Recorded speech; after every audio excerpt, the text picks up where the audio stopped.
वाल्मीकि जी की रामायण अगर आप पढ़ेंगे तो उसमें यहां तक लिखा है कि रामचंद्र जी की पत्नी सीता का जब हरण हुआ और रावण लेके जब भागा तो हनुमान और लक्ष्मण जब तलाश करने के लिए गए तो सीता जी बड़ी चालाक थी। कहीं चप्पल फेंक गई, कहीं नथुनी फेंक गई, कहीं दुपट्टा फेंक गई, कहीं चप्पल फेंक गई, कहीं कड़ा फेंक गई। हनुमान एक एक चीज, ये चप्पल किसकी है? लक्ष्मण कहते मेरी भाभी की है, सीता की। चलो इसी रास्ते से ले गया। और आगे के दुपट्टा मिला, ये दुपट्टा किसका है? कहा ये दुपट्टा भी मेरी भाभी का है, सीता का। चलो और आगे चलो, इसी रास्ते से लेकर गया और आगे बढ़े। एक एक चीज हनुमान जी देते गए और लक्ष्मण पहचानते गए। लास्ट में नाक में पहनने वाली नथुनी मिली, नथुनी। तो हनुमान ने कहा ये नथुनी किसकी है? जल्दी से लक्ष्मण ने कहा अरे यार हनुमान जी ये नथुनी नहीं मालूम है, ये शायद मेरी भाभी की होगी। हनुमान ने कहा सारी चीजें पहचान गए, नथुनी कह रहे होगी। तो हनुमान जी के इस प्रश्न पर क्या जवाब दिया लक्ष्मण ने? हनुमान जी ये नथुनी अगर मेरी भाभी की थी भी तो मेरी भाभी नाक में पहनती थी, इसलिए मैं नहीं पहचान पा रहा हूं, क्योंकि मैंने आज तक अपनी भाभी का चेहरा नहीं देखा। कहा क्यों? कह रहे वो मेरी भाई की पत्नी है सीता, मेरे भाई की राम की पत्नी है। मैं कौन होता हूं उसको देखने वाला, उस पर नजर डालने वाला, उसके चेहरे को देखने वाला? गौर करो, रामचंद्र जी के भाई लक्ष्मण ने अपनी सगी भाभी सीता जी का चेहरा नहीं देखा, देवर ने भाभी का चेहरा नहीं देखा। ये हिंदू धर्म की मनुष्य आज वाल्मीकि रामायण आज तक कह रही है, आज तक ये सबसे पुरानी रामायण है वाल्मीकि की, जो 2000 साल पहले लिखी गई है। आज तक उसके अंदर ये लिखा है कि राम के छोटे भाई लक्ष्मण ने सीता का चेहरा नहीं देखा। आज भी बहुत सी सभ्य समाज की स्त्रियां जब ट्रेनों में हिंदू की सफर करती हैं तो आप देखिए साड़ी पहनकर ऐसे लंबा घूंघट ऐसे मार लेती हैं, चेहरा नहीं खोलती है वो ट्रेनों में और बसों में। आज भी सभ्य समाज की उसी वाल्मीकि रामायण पर अमल करते हुए वो किसी को अपना चेहरा दिखाना गवारा नहीं करती। अल्लाह की मार ऐसी पड़ी, कल तक जो पर्दे का चेहरा छिपाने का मजाक उड़ाते थे, आज अल्लाह ने सबके चेहरे छिपवा दिए। छिपाओ, डालो मास्क अपने मुंह पर। बहुत बंदरियां बनी फिरती थी अमेरिकन, चुड़ैल जैसे मुंह ले भेजे। ये खूबसूरत होती थोड़ी है आपको जैसा लगता है। अगर बारिश हो जाए ना सड़क पर बाजारों में तो इनका सारा क्रीम और पाउडर धुल जाएगा, इनकी औलाद इनको नहीं पहचान पाएगी कि मेरी अम्मा कहां गई। आप जिनके पीछा कर रहे हैं ये तो लिपस्टिक और क्रीम और पाउडर से लगती है 60 साल। आपको यकीन बता, मेरे इलाके का वाकया बता रहा हूं मैं आपको। 60 साल की बुढ़िया ने पहन लिया बुर्का, और खूबसूरत बुर्का, डिस्को बुर्का, फूल उल चढ़े हुए। अब 60 साल की बुढ़ी बेचारी चल रही है, बुर्का देखकर एक नौजवान उसका पीछा करने लगा। इतना खूबसूरत बुर्का था वो, नौजवान उसका पीछा करने लगा, चलने लगा। इसने पीछे मुड़ के देखा कोई लड़का मेरा पीछा कर रहा है, और लड़का ये समझा कि धीरे धीरे चल रही है, शायद मेरी वजह से लाइन दे रही है। वो अपने बुढ़ापे की वजह से धीरे धीरे चल रही थी, कमजोरी की वजह से। लड़का समझा लाइन दे रही है। थोड़ी देर के बाद जब ये आगे पहुंचा लड़का, और औरत वो बुढ़िया समझ गई कि ये कमीना मुझे मेरा पीछा कर रहा है, तो उसने नकाब खोल दिया। खूबसूरत नकाब, बूढ़े लगे, नकाब खोल के कहती बेटा मेरा पीछा क्यों कर रहा है? मैं तो तेरी अम्मा की उम्र की हूं। कब बखत 2 घंटे की मेरी मेहनत बेकार कर दी बुढ़ी ने। हमें क्या मालूम खोदा पहाड़ निकली चुईया। तो लड़के को भी गुस्सा आया, कहने लगा अरे अम्मा हम अपने लिए नहीं अपने अब्बा के लिए ढूंढ रहे थे। सोचा कुछ तो कह दूं इस बुढ़िया को, है? इस उम्र में तू इतना खूबसूरत बुर्का पहन के जा रही है, फूल सजे हुए।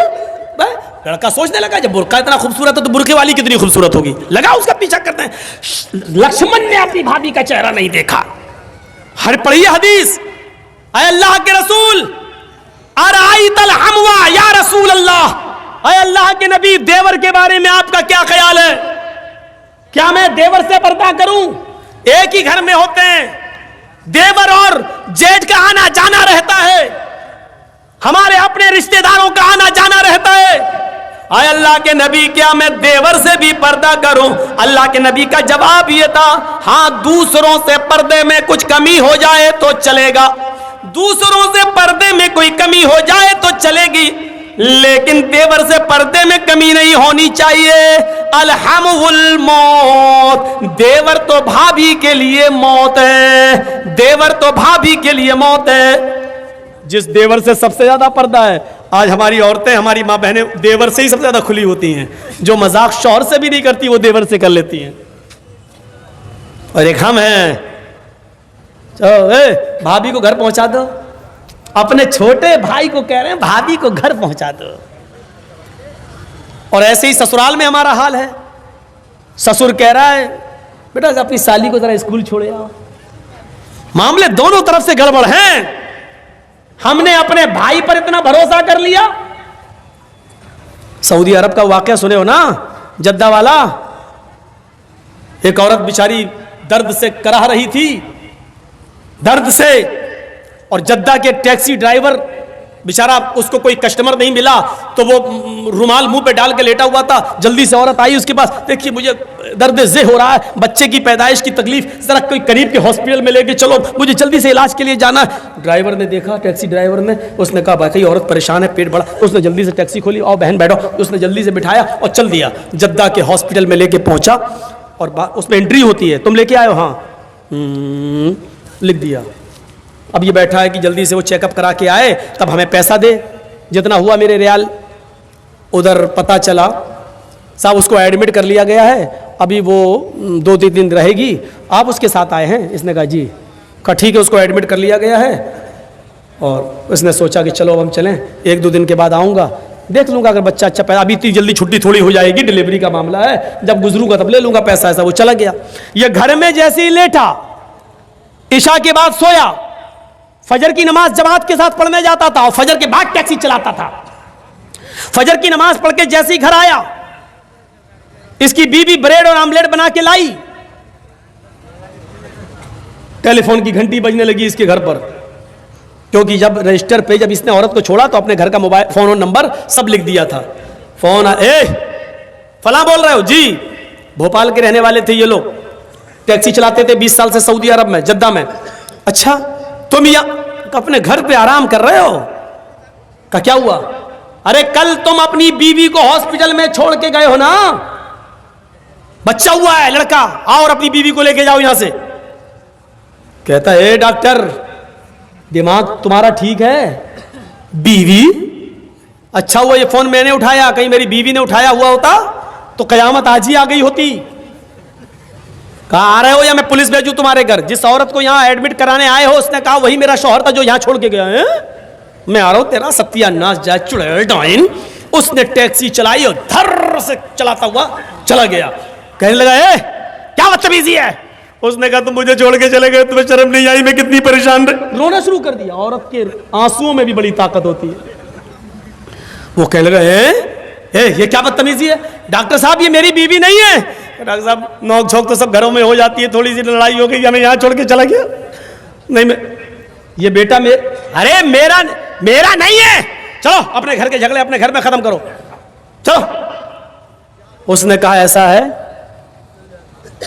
चेकअप कर लो। चेकअप कहा डीएनए टेस्ट करे। ये लड़का आदमी तैयार, कहने लगा ठीक है मैं डीएनए टेस्ट करूंगा। मामला इतना बढ़ गया कि डीएनए टेस्ट की नौबत आ गई। जब इसका ब्लड निकाला जाने लगा और लड़के का ब्लड, तब औरत क्या कहती है? डॉक्टर साहब डीएनए टेस्ट कर लीजिए, लेकिन मशीन कभी कभी गलत रिपोर्ट भी दे देती है। अभी आदमी चिल्लाते हुए कहता चुप, गलत रिपोर्ट दे देती है। अभी पता चलता है 2 घंटे के बाद, 3 घंटे बाद जब रिपोर्ट आएगी, या 2 दिन 3 दिन के बाद, तब पता चलेगा। डॉक्टर साहब इसको यही रखिए, 2 दिन के बाद रिपोर्ट आएगी, मैं यहाँ हूं। 2 दिन के बाद गया, डॉक्टर साहब क्या आया? डॉक्टर साहब ने कहा बिल्कुल गलत, ये तुम्हारा बेटा है ही नहीं, जाओ। वो औरत पैर पे गिर गई। डॉक्टर साहब मैंने कहा था ना कि मशीन की रिपोर्ट कभी कभी गलत आ सकती है। आई, अल्लाह की कसम यही मेरा पति है, यही मेरा हस्बैंड है, यही मेरा आदमी है। डॉक्टर कहता है औरत नकले मत दिखा, चट, ये तो इसका बेटा है ही नहीं, साफ साफ रिपोर्ट में आ गया ये बेटा किसी और का है, इसका नहीं है। वो कहने खूब रोई। डॉक्टर कहता मेरी बहन मैं तुम्हें कैसे बताऊं, इस आदमी की रिपोर्ट इतनी डेंजर है, इस आदमी की रिपोर्ट में तो यह आया है कि ये जिंदगी में कभी बाप बन ही नहीं सकता। तुम कह रही हो कि इसका बेटा ये तो बाप बनने के लायक नहीं है। अब इस आदमी का दिमाग खराब। क्या क्या कह रहे हो डॉक्टर? कहा तुम बाप नहीं बन सकते हो भाई, सॉरी रिपोर्ट में। हे डॉक्टर मेरे 6 बच्चे हैं, तू कह रहा बाप नहीं बन सकते? डॉक्टर बड़ा परेशान।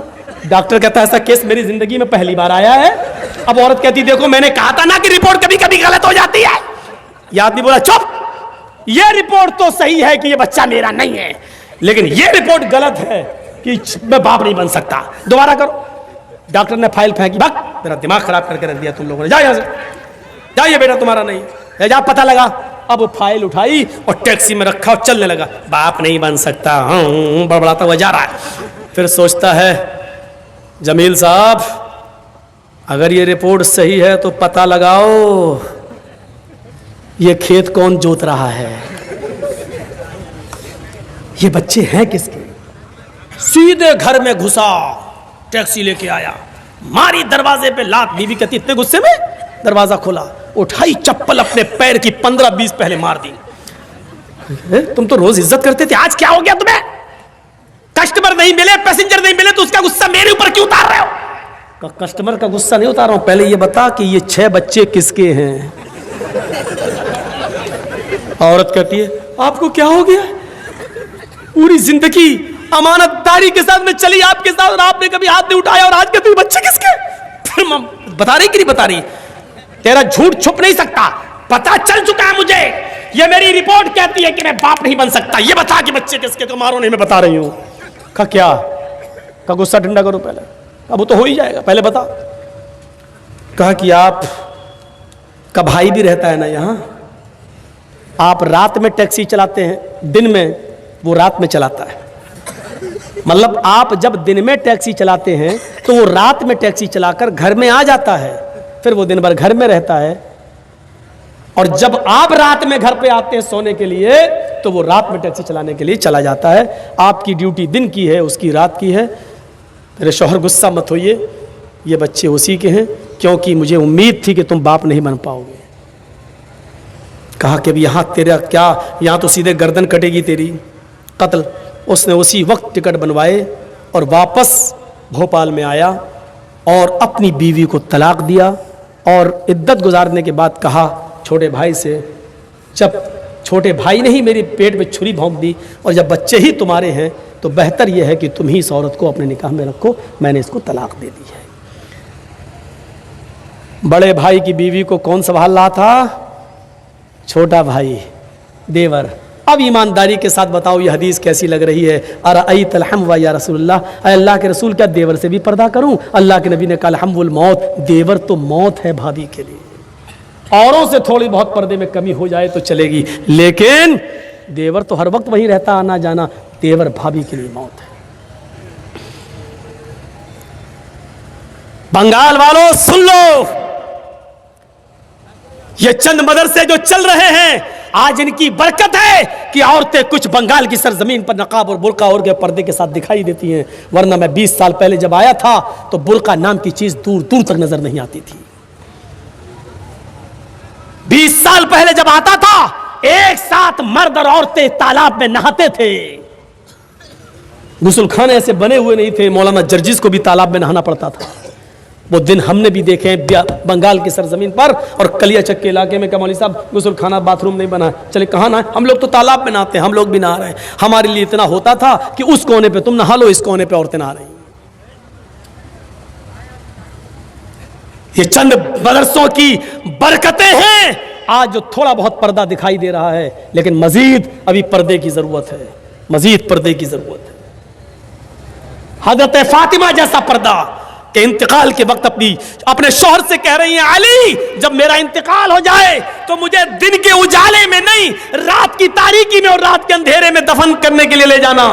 पूछा फातिमा ऐसा क्यों कह रही हो? कहा अली मैं नहीं चाहती हूं कि जब मेरा जनाजा निकले तो दिन के उजाले में निकले और मेरे कफन पर गैर मर्द की नजर पड़े। मैं चाहती हूं कि मेरा जनाजा रात के अंधेरे में निकले और मेरे मुर्दा जिस्म पर पड़े हुए कफन पर भी किसी गैर मर्द की नजर न पड़े।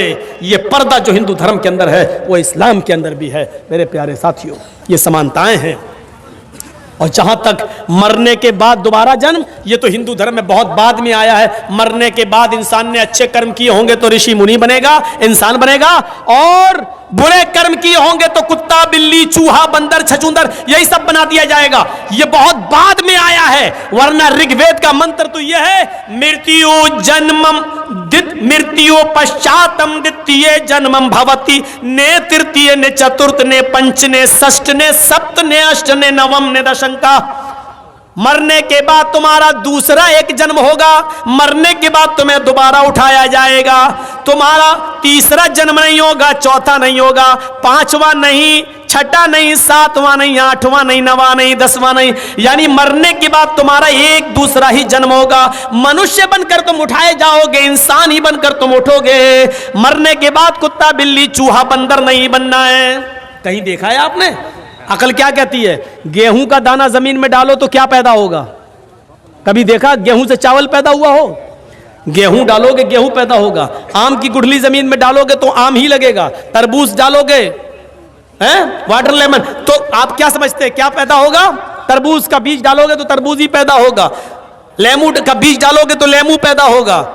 ये अकल भी कहती है कि मरने के बाद इंसान को जब तुम जमीन में दफन करोगे तो उससे इंसान ही निकलेगा, न कि कुत्ता, बिल्ली, चूहा, बंदर। इसको अकल भी तस्लीम नहीं करती है। मेरे प्यारे साथियों, चाहो जलाओ चाहो दफनाओ, मरने के बाद एक दूसरा ही जन्म इंसान होगा। इसी को कुरान ने भी कहा है, अयहसबुल इंसानु अन युतरका सुदा अलम यकुन नुतफतम मिन मनी युमना थुम्मा काना अलकतन फखलक फसव्वा फजअल मिनहु ज़ौजैन अज़्ज़कर वल उन्सा अलैसा ज़ालिका बिक़ादिरिन अला अन युहियल मौता। ऐ इंसान, क्या तू ये समझता है कि तुझे बगैर हिसाब किताब के यूं ही छोड़ दिया जाएगा? नहीं नहीं।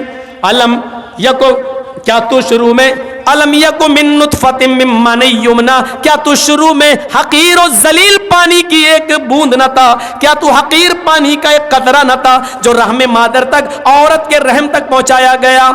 अल्लाह रब्बुल आलमीन ने उसी पानी के कतरे को बना सवा कर दुरुस्त किया, उसी से गोश्त का लोथड़ा बनाया, जमा हुआ खून बनाया, गोश्त का लोथड़ा बनाया, फिर उससे हड्डी बनाई, फिर हड्डियों में गोश्त पहनाया और फिर उससे एक जीता जागता इंसान बना दिया। उसी पानी के कतरे से मजबूत खोपड़ी बनाई, उसी पानी के कतरे से इतना नरम भेजा बनाया कि 2 उंगलियों के बीच में रख दो, मसल दो। उसी पानी के कतरे से अल्लाह ने इतना नर्म नाजुक हार्ड दिल बनाया कि अगर उसकी धड़कनें बंद हो जाएं तो दुनिया का कोई डॉक्टर उसकी धड़कनें जारी नहीं कर सकता है। और उसी पानी के कतरे से अल्लाह ने तुम्हारे दिमाग में हजारों तारों का कनेक्शन डालकर तुम्हें 2 चमकते हुए ट्यूबलाइट दिए, आंखें दी, जिससे तुम 9 करोड़ 30 लाख मील की ऊंचाई पर सूरज को देख लेते हो। जिस आंख की बीनाई से, रोशनी से तुम 2,40,000 मील की ऊंचाई पर चांद को देख लेते हो। करोड़ों अरबों खरबों मील की ऊंचाई पर तुम सितारों को देख लेते हो, आसमान को देख लेते हो। अल्लाह ने उसी पानी के कतरे से ये सब कुछ बनाया। ओ मेरे बंदो, जब मैं ये सब कुछ तुम्हारी मां के पेट में बना सकता हूं और तुम्हें बनाकर बाहर ला सकता हूं, फजअला मिनहु ज़ौजैन अज़्ज़कर वल उन्सा, लड़का और लड़की भी बना सकता हूं, मर्द औरत भी बना सकता हूं, नर और मादा भी बना सकता हूं, तो फिर तुम ही बताओ, क्या तुम्हारे मरने के बाद, क्या वो अल्लाह इस बात पर कादिर नहीं है कि तुम्हें मरने के बाद दोबारा जीवित कर दे? क्या वो अल्लाह इस बात पर कादिर नहीं है कि इंसानों तुम्हें मरने के बाद वो दोबारा उठाए? अरे तुम्हारी हड्डियों को वो दोबारा जमा कर दे, क्या वो इस बात पर कादिर नहीं है? अयहसबुल इंसानु अल्लन नजमा इज़ामा बला कादिरीना अला अन नुसव्विया बनाना। इंसान ये समझता है कि हम उसकी हड्डियों को जमा नहीं कर पाएंगे, हम उसकी हड्डियों को एकत्रित नहीं कर पाएंगे, जमा नहीं कर सकेंगे। अरे हड्डियां तो छोड़, आए इंसान, बला कादिरीना अला नुसव्विया बनाना, हम तो तेरी उंगलियों के पोर तक को बनाने पे कादिर है। ये उंगलियों के पोर जानते हो कितना ताकतवर होता है? आपने रखा मशीन पर, फौरन बता दिया आपका नाम क्या है, फिंगरप्रिंट। आज आधार कार्ड बनता है ना तो फिंगरप्रिंट लिए जाते हैं, पासपोर्ट बनता है फिंगरप्रिंट। आप मौलाना जी इसके नाम से पासपोर्ट है आपका, आप जमील अहमद, अशफाक अहमद, मोहम्मद अजहरुद्दीन, इस नाम से आप नहीं भाग सकते हो। अगर आपने फर्जी पासपोर्ट बना लिया तो दुबई में पकड़े जाओगे, सऊदीया में पकड़े जाओगे, अमेरिका में पकड़े जाओगे। जैसे ही वहां फिंगरप्रिंट लिया गया, उंगली रखी फौरन, अरे इरशाद अहमद के नाम से, अच्छा जमील अहमद के नाम, नहीं, ये तो मोहम्मद जर्जीज के नाम से, फौरन इंडिया गवर्नमेंट के हवाले कर दिया जाएगा। नहीं भाग सकते। जब तुम एक उंगली के निशान से इंडिया छोड़कर दुनिया के दूसरे मुल्क में नहीं जा सकते हो, तो क्या अल्लाह रब्बुल आलमीन तुम्हें छोड़ देगा? भाग सकते हो। उसकी दी हुई अकल से फिंगरप्रिंट मशीन बना सकती है साइंटिस्ट लोग, तो क्या अल्लाह के पास ऐसा कोई आला नहीं है? उंगलियों के पोर, कह रहा हड्डियां तो छोड़ो, उंगलियों के पोर तक बनाने पर हम कादिर हैं। बल युरीदुल इंसानुल यफजुरा मामा, इंसान तो ये चाहता है कि वो आगे भी बुराइयां करता रहे, गंदे काम, बुरे काम, गुनाहों के काम करता रहे। यसअलु अय्याना यौमुल क़यामा, वो पूछता फिरता कयामत कब आएगी। मजाक में कहता है ए मौलाना साहब कयामत कब आएगी? शराबी जुआरी लोग मौलाना कयामत में बोल रहे हैं, कयामत कब आएगी? मजाक में। यसअलु अय्याना यौमुल क़यामा, वो सवाल करता मजाक में कि कयामत कब आएगी। फ़इज़ा बरिक़ल बसरु व ख़सफ़ल क़मरु व जुमिय शम्सु वल क़मर, जब आंखें चुंधिया जाएंगी, वख़सफ़ल क़मर, चांद बेनूर हो जाएगा, व जुमिय शम्सु वल क़मर, और चांद सूरज दोनों मिला दिए जाएंगे, जमा कर दिए जाएंगे। उस दिन इंसान इस हालत को देखेगा तो कहेगा यक़ूलुल इंसानु यौमइज़िन अय्नल मफ़र, आज हम कहाँ भागे, आज भागने की जगह कहाँ है, आज मैं कहाँ छिपूं, आज मैं अपना चेहरा कहाँ छिपाऊं। कल्ला ला वज़र, नहीं, भागने की कोई जगह नहीं है। आज तू भागना भी चाहेगा तो भाग नहीं पाएगा। मेरे भाइयों, अल्लाह ने बता दिया हिंदू धर्म के अंदर भी मरने के बाद तुम्हें एक दूसरा जन्म होगा। इस्लाम भी यही कहता है कि मरने के बाद एक दूसरा जन्म, एक तुम्हें कब्रों से ऐसे उठाया जाएगा इंसान की शक्ल में। भागने का कोई रास्ता नहीं है। कुत्ता, बिल्ली, चूहा, बंदर, ये तो अजीब सिस्टम समझ में नहीं आता है। और हिंदू धर्म में तो यहां तक लिखा है ये जुर्म करोगे तो ये बनोगे, ये जुर्म करोगे तो ये बनोगे, ये करोगे तो ये बनोगे। 2-3 जुर्म हमें याद हैं। चोरी करोगे तो बिल्ली बनोगे, रिश्वत खाओगे तो कुत्ता बनाया जाएगा, किसी लड़की पर गलत नजर डालोगे, शहावत की गलत, तो तुम्हें अगला जन्म लड़की का होगा।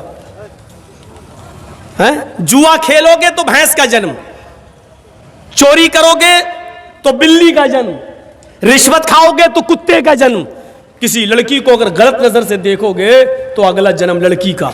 अकल में आती है ये बात? मनुस्मृति में लिखा है, अकल में आती है। अब इसका मतलब क्या, निकालो जरा। जुआ खेलोगे तो भैंस का जन्म होगा, इसका मतलब क्या हुआ? दुनिया में जितनी भैंसें तुम्हें दिखाई दे रही हैं, ये सब पहले मर्द थे। इन्होंने जुआ खेला होगा तब इनको भैंस का जन्म हुआ है। अब इसका मतलब ये हुआ कि अगर दुनिया में कोई आदमी जुआ ही ना खेले तो इसका मतलब ये हुआ कि भैंसें पैदा ही नहीं होंगी। और जब भैंसें पैदा नहीं होंगी तो दूध कहां से आएगा, घी कहां से आएगा, मक्खन कहां से आएगा, दही कहां से आएगा, कौन देगा? अब इसका एक और मतलब निकालो। कोई पंडित जी हमारे सामने हो तो बात करने में मजा भी आए। किसी दिन योगी जी बुला लें, हमें बड़ा मजा आ जाएगा डिबेट में। मैं उनसे पूछूंगा अगर भैंसें ही ना पैदा हो तो फिर क्या होगा, दूध, घी, मक्खन, दही कहां से मिलेगा? देखिए क्या जवाब देते, कौन देगा ये? इसका मतलब ये है कि ये सारी नेमतें अगर खाना है तो जुआ खेलो, यही तो मतलब हुआ। चोरी करोगे तो बिल्ली का जन्म होगा। लो साहब, दुनिया में जितनी बिल्लियां हैं ये सब चोर थी, पहले चोरी की थी इसलिए इनको बिल्ली का जन्म हुआ। अच्छा ये बताओ, बिल्ली का जन्म होने के बाद भी क्या फायदा हुआ? जब इंसान थे तो हमारा माल चुराते थे, जब बिल्ली बना दिया तो किसी की मुर्गी चुरा रहे हैं, किसी का दूध चुरा रहे हैं, खा जाते मुर्गी, कबूतर सब खा जा रही है वो चुरा चुरा के। तो चोरी तो अब भी उसकी बंद नहीं हुई है। हैं? किसी लड़की को देखोगे तो तुम्हारा अगला जन्म लड़की का होगा। दुनिया में जितनी भी औरतें देख रहे हो ना पिंडाल में जो आई जलसा सुनने, ये सब पहले मर्द थीं। इन्होंने किसी लड़की पर गलत नजर डाली होगी तब इनको लड़की का जन्म हुआ है। बिलफर्ज मान लो थोड़ी देर के लिए, अगर दुनिया में कोई भी आदमी किसी लड़की पर गलत नजर न डाले और सिर्फ अपनी माँ बहन बेटी की नजर से देखे, तो इसका मतलब ये हुआ कि दुनिया में कोई भी आदमी अपनी माँ बहन बेटी गलत नजर न डाले तो लड़की पैदा ही नहीं होगी, लड़की का जन्म ही नहीं होगा। और जब लड़की का जन्म नहीं होगा तो इसका मतलब क्या, वो बच्चे कौन पैदा करेगा? ये नस्ल इंसानी कहां से चलेगी? 18 साल पहले मैंने कुछ और कहा था, आज नाम नहीं लूंगा। ये बहुत खतरनाक दौर है। यहाँ जो बोलता है वो अंदर जा रहा है।